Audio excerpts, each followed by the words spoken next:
Guru ini meminta muridnya menggambar tentang keadaan masa depan, untuk diletakkan di kapsul waktu. 50 tahun ke depan, akan ada anak-anak seusia mereka, yang membuka kapsul waktu itu. Seorang anak perempuan, menulis dengan terburu-buru. Sayangnya, yang ia tulis hanyalah angka-angka.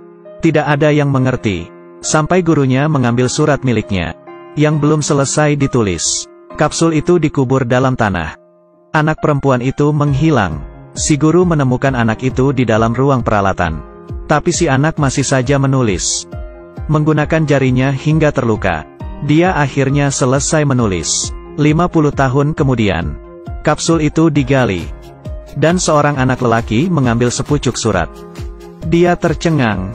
Dia melihat suratnya, yang hanya berisikan barisan angka-angka. Caleb membawa suratnya pulang. Ayahnya John adalah seorang dosen. Tapi dirinya juga tidak mengerti isi surat tersebut. Sampai ia secara tidak sengaja membasahi surat itu. Dirinya menjadi penasaran.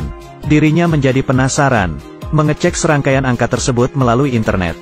Yang muncul adalah peristiwa 9/11. Menewaskan 2.996 orang. Ternyata angka-angka ini, sama persis dengan tanggal dan korban jiwa. Masih ada serangkaian angka lagi. Tapi ia tidak mengerti maksud persisnya. Dia panik, dan menyalin semua angkanya, mengecek setiap kombinasi angka, dan menandainya. Dia semakin cepat dan cepat, ingin membuktikan bahwa ini semua hanya kebetulan. Tapi gagal, karena masih ada 3 kombinasi angka yang belum terjadi. Tidak ada yang salah dari kejadian ini. Ketika ia mencocokkan angkanya, akhirnya ia berhenti, karena tertulis 20081019. Ada angka berjumlah besar yang mengikuti. Kalau berdasarkan teori miliknya, angka di belakang adalah jumlah kematian. Kali ini jumlah kematiannya sebesar populasi planet. Dirinya syok, gelas anggur terjatuh dari tangannya. John memberitahu temannya, tapi temannya tidak percaya. John memberitahunya akan ada sebuah kejadian besok, dengan korban 81 orang. Temannya masih tidak percaya, dan berdebat dengan John. Dia mencari guru dari si anak perempuan. Ingin tahu keberadaan anak perempuan tersebut. Karena hanya dirinya lah yang mengetahui kebenarannya. Si guru mendengar anak perempuan itu sudah meninggal. Astaga, harapan John hilang. Keesokan hari pun tiba. John menonton televisi sepanjang hari. Dia ingin mengetahui, apakah akan terjadi kecelakaan. Tapi sampai subuh, masih tidak terjadi apa-apa. Saat akan menjemput Caleb, jalanan macet sekali. Di sistem navigasi mobilnya, tertulis koordinat lintang dan bujur. Dia menyadari tulisan itu adalah sandi.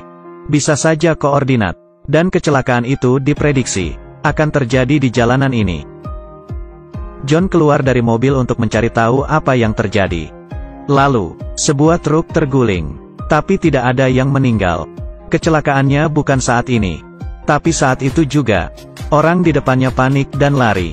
Dia menoleh. Datang pesawat yang jatuh, dan meledak. Akhirnya kecelakaan itu terjadi. John menghampiri puing pesawat itu, mencoba menolong satu orang, dengan harapan orang itu selamat, agar ramalan tidak terjadi.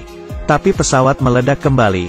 Api berkobar karena bahan bakar, membuat susah bernapas.